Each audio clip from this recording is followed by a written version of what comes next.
मोरेदा साबगी चांग असी नोमगी असुम हेंगलकली हाइफेट सारे हाइबा यारे डिग्री 35 की मथक्ता सारे सागलकपना मोरे गिदमुक्तदी यामना किनिंगाइनी मोरे असी ngaiहak लेतना मेहौ लांफोक तोयबा मफमनी सेक्शनबा यामना थौताय लेरिबा फायर ब्रिगेड डिपार्टमेंट मतम पुनमक्ता मिकुपना हुम सिंगना लेबा मथौताय लेरिबा सीएसओ सिंगना सेक्शन वा मागी कम्युनिटी दा हाइबा मथौताय मियामसु थोनिंगबा थौदोक थोक्तनबा यामना का हेना सेक्शन बा मथौताय मतम अमददी फायर प्रिवेंटिव फोर्स हाइदना लेकाय दा लेरमी थोंग थाकवा अमदी लंबीदा चटपदा मैखु सिजिनबा सिंबु पिंसिनबा हौजिकसु फायर प्रिवेंटिव फोर्स थंबा मथौ ताई हाइबा असिनी मियामना फोंदोकनरिबा अमना मोरेगी लेरिबा लंबी सिंग असिना अफबा नुंगाइबा अमत्ता यावदबदिना इफुन चेनबा ngakta ngairabadina ngaihak sathok khotokwa अफबा फिरोन सेटपा फावबो तनरे मतम कुइरे मोरेगी टाउनी हाइदिबा असि लंबी लमखांगी फत्तबगी वारी असिना अनोबा ओइद्रे सही मंगागी गवर्नमेंट की तामसु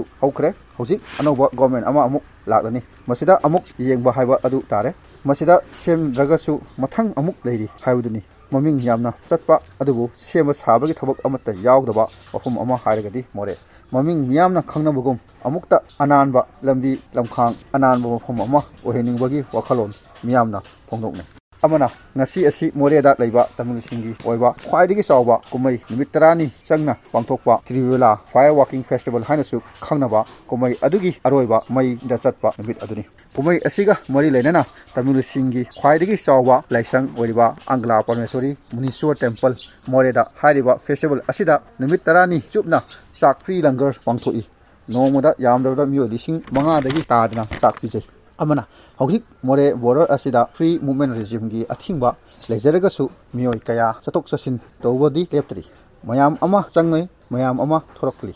मागी नोमगी तौगदबा थबक थौरम कया पांथोकनरी गवर्नमेंट की अथिंबा ऑर्डर बु कनानासु इकाय खुमनदे मसीदा इकाय खुमनदबा ऑर्डर बु थमखिबगी मथौ तारिब्रा गवर्नमेंट की लॉ इन्फोर्समेंट एजेंसी सिंगसु ngahak की ओइबा थबक तौबसी उबदा मियामना पेंजदे हाइबा ओफम असिनी मियानो फोंदोकनरिबा अमना बोरलैंड ओइबा नेचर असी अतोपा ओफमगा मानदबनिना आइनगी ओइबा वफम कया मरकता ngakna चटपा ngamdaba कया यावदबा नते हाइबसी मिपुं खुदिमंगना खंगरबा वफमनि अमना हौजिक मोरे इम्फाल लंबी असिदा लोल इटिक तौरिबा सिंगी अवाबा असिसु नोमगी हेंगलकली पोसैगी पुथोक पुसिंदा अथिंगबा थंबगी मसिंग यामसिलकपगा लोनना पोसै पुबदा अककनबा मसिंग कलकपा कया असिना लंबी असिदा ललोल इटिक तौरिबा मियोय सिंगी वखलदा अवाबा नुंगाइतबा पेंदबा कया फाउनरसी सानबा थकनबा पोलमदा फावबा अककनबा मसिंग कलकपा कनागुंबा खरदी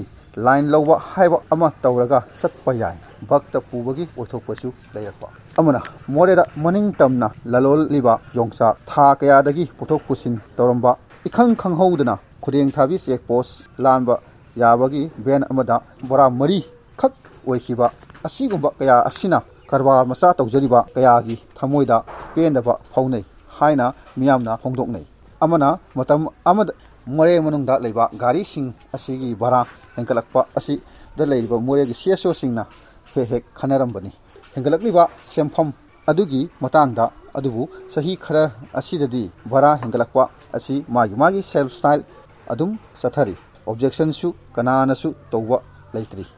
याम हंगलुरगना थाव तांगबा हेंगलकलिबा सेमफमगा तांखलकलिबा थावगी मनगा चानाबा हाइबदुदी येंगदे मसिदा मकोक मरु ओरिबा कम्युनिटी लीडर्स सिंगना येंचिनिंगबी वखलोन मियामना फोंदोकने